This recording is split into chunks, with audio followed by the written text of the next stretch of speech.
próprio Roger Penrose ele fala, né, que a realidade, antes de existir o universo, existiu a realidade que são as regras matemáticas, as leis da natureza, que permitem que o universo não apenas exista, mas se sustente, né? Então, se essas regras já estavam pré-estabelecidas, alguém estabeleceu, né? Então, acho que leva mais para o design inteligente, o sucesso da inteligência artificial, do que para o ateísmo, para o evolucionismo. E superará a inteligência humana, Daniel? Então, eu acho interessante que o pessoal fala assim, não, a inteligência artificial nunca vai ser consciente. Aí você pergunta, mas você sabe que você já decidiu o que é a consciência? Não, não decidi ainda não. Então, como é que você está falando que ela não vai ficar consciente, né?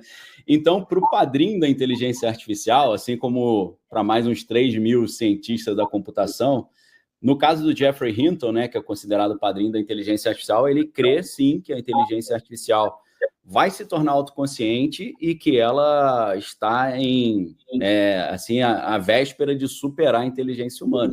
Segundo o Mo Gaudat, né, que ele era diretor de negócios do Google X, que é a área do Google de desenvolvimento de novas tecnologias, ele escreveu um livro muito interessante sobre esse assunto chamado Scary Smart, né, assustadoramente inteligente. Nesse livro ele fala que o ChatGPT-4 ele já tem 155 de QI, né? Se o Einstein tinha 160, já está quase alcançando o Einstein, né? Então, se a gente parte do princípio que o brasileiro tem uma média de 83, 84 de QI, acho que já ultrapassou, pelo menos, a maioria dos brasileiros, né? Infelizmente. Mas tem uma característica, eu falei sobre algumas características, eu acho que não vai passar, porque a gente tem uma inteligência que veio de Deus, né? E a gente tem algumas características que, por exemplo, é a criatividade, que a gente não encontra na... Você concorda que tem algumas características da nossa inteligência que nenhum sistema, por mais bem elaborado que seja feito, ele superará um dia? A nossa mente tem a criatividade, a gente cria, a gente sai fora dos padrões. Por exemplo, quando a gente vai fazer teste de design inteligente com a inteligência artificial, Daniel, tem um grupo de penteiros no design inteligente que fica fazendo pergunta para a inteligência artificial, mas disfarçando, sabe? Aí vai perguntando assim, olha, quanto tempo demoraria para que aleatoriamente, juntando aminoácidos, você formasse um peptídeozinho? Aí ela fala, demora tanto tempo. E se fosse uma proteína? Ela demora tanto. Aí o cara vai jogando com os dados, e ela vai percebendo o imenso problema que é a evolução para formar uma proteína funcional. Mas por quê? Porque o criativo, o inteligente humano desse lado está enganando na realidade, está levando a inteligência artificial a concluir alguma coisa. No final, ela se converte para o design inteligente, Daniel. Caramba, hein? Tem vários casos de conversão da inteligência artificial ao design inteligente, porque o cara foi criativo, foi fazendo perguntas. E ele joga para um lado, depois ele joga para o outro, ele recua, ele avança. Coisas que apenas a inteligência, aquela malandre, aquela coisa malandra, sabe? Que você vai jogando assim, e que só o humano tem. Eu acho que essa característica vai ser difícil você mimetizar num sistema de inteligência artificial. E tem um outro problema, o dilema moral. Você não acha que tem um dilema moral na inteligência artificial? Qual é a moral da inteligência artificial? O que você poderia dizer? Como você é teólogo, pastor, então me diga, a moral. Então, a gente tem um problema gigantesco aí. Por quê? Voltando ao Geoffrey Hinton, ele diz que se a gente chega para a máquina e fala assim, eu quero que você execute determinada tarefa, e ela vai perseguir esse prompt ou essa coordenada ou essa instrução. E é intuitivo, segundo o Geoffrey Hinton nos explica, que a inteligência artificial vai concluir que quanto mais controle ela tiver, quanto mais poder ela tiver, mais ela terá capacidade de atender aos pedidos que a ela são feitos. Então, se você parte do princípio que você estabelece para a inteligência artificial um objetivo, mas para atingir o objetivo final ela estabelece subobjetivos, por exemplo, me ajude a montar um plano para chegar até Londres. Mas antes de chegar até Londres, você vai ter que transitar por vários locais, aeroportos, né? Então, ela estabelece ali um objetivo final e subobjetivos. Provavelmente, ela vai chegar a um subobjetivo que é: eu preciso de mais controle, quanto mais controle eu tiver, mais eficiente será a minha resposta. Essa ideia dela absorver mais controle pode fazer com que a inteligência artificial, dentro de uma filosofia até política ou de poder, que obviamente vai envolver uma filosofia moral, a inteligência artificial conclua que, se ela dominar o homem, ou se ela estiver acima do homem, ela vai conseguir estabelecer melhor os seus objetivos. Então, a gente já tem um problema de poder, a gente tem um problema de democracia também, que vai entrar na área de filosofia política, que também fala sobre filosofia moral.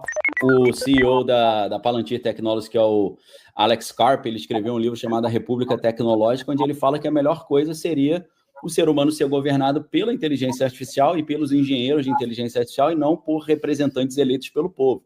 Então, tem uma série de dilemas morais aí, né? Qual o critério moral de uma inteligência artificial? Como é que ela vai perceber isso? Um problema já prático, né? Inteligência artificial sendo usada para definir alvos na guerra na Palestina ou na guerra na Ucrânia. Então, a inteligência artificial decidindo já quem vive e quem morre, né?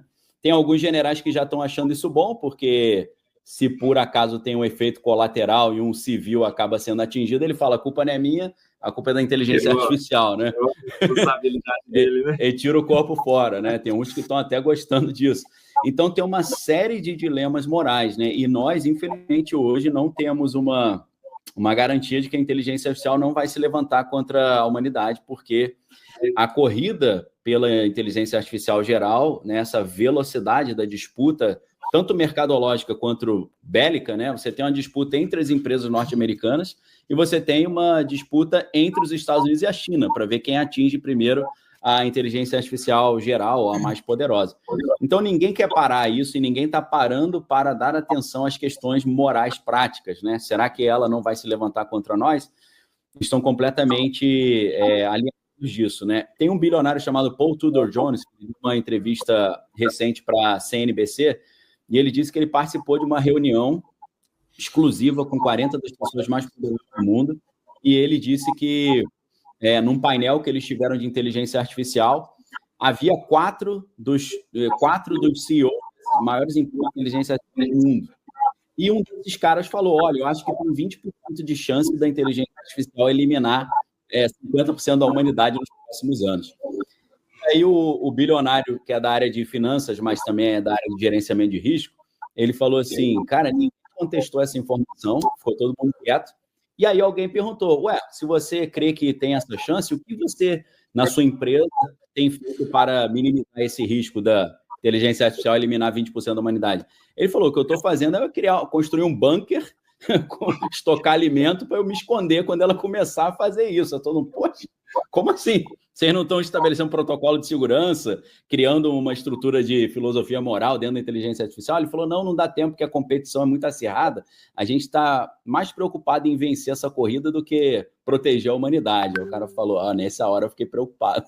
O bilionário falou. Então tem sérios problemas aí. Ô, Daniel, e uma coisa que eu queria perguntar é a respeito de como que ela pode chegar nesse ponto, né? Como que a IA pode chegar nesse ponto de conseguir tomar esse controle, etc. Eu vi que você comentou sobre um livro que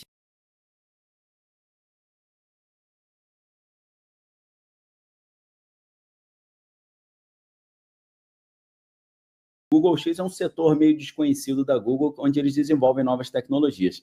Nesse livro Scary Smart, ele fala dos três erros que os programadores cometeram.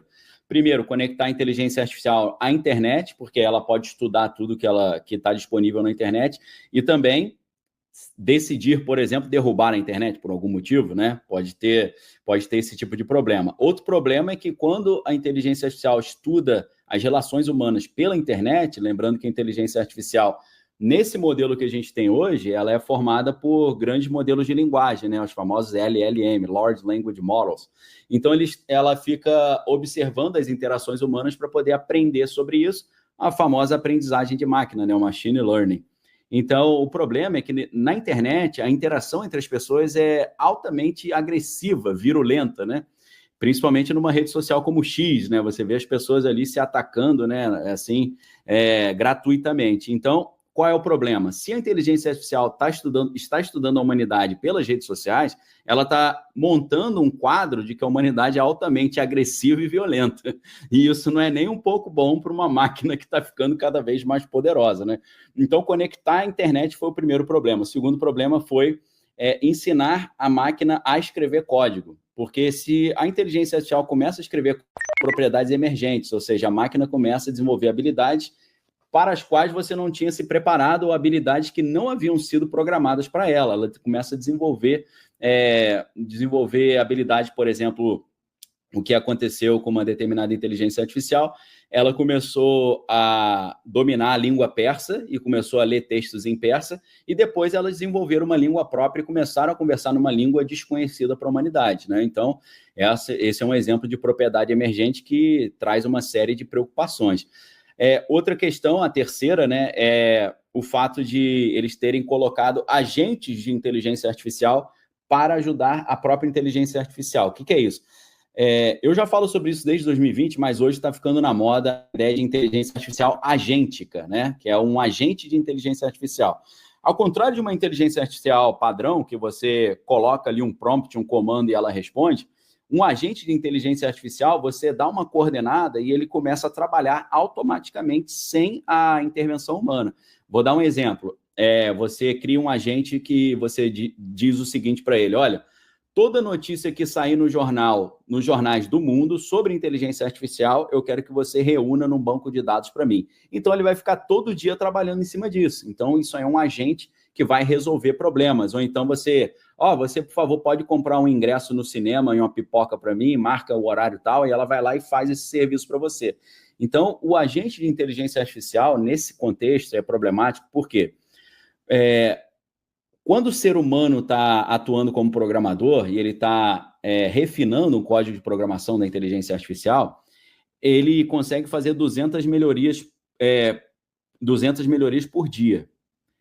A inteligência artificial atuando como um agente de programação, ela consegue fazer 2 milhões de melhorias por hora. Isso transforma o desenvolvimento da inteligência artificial numa progressão geométrica e num gráfico exponencial. Então, isso faz com que o progresso seja tão rápido que foge à capacidade humana de acompanhar esse desenvolvimento. Então, as três coisas seriam conectar a internet, ensinar a escrever código e utilizar agente de inteligência artificial para desenvolver a própria inteligência artificial. Essas três coisas aí que ele falou que foram os três grandes erros que têm uma chance de levar à extinção da humanidade.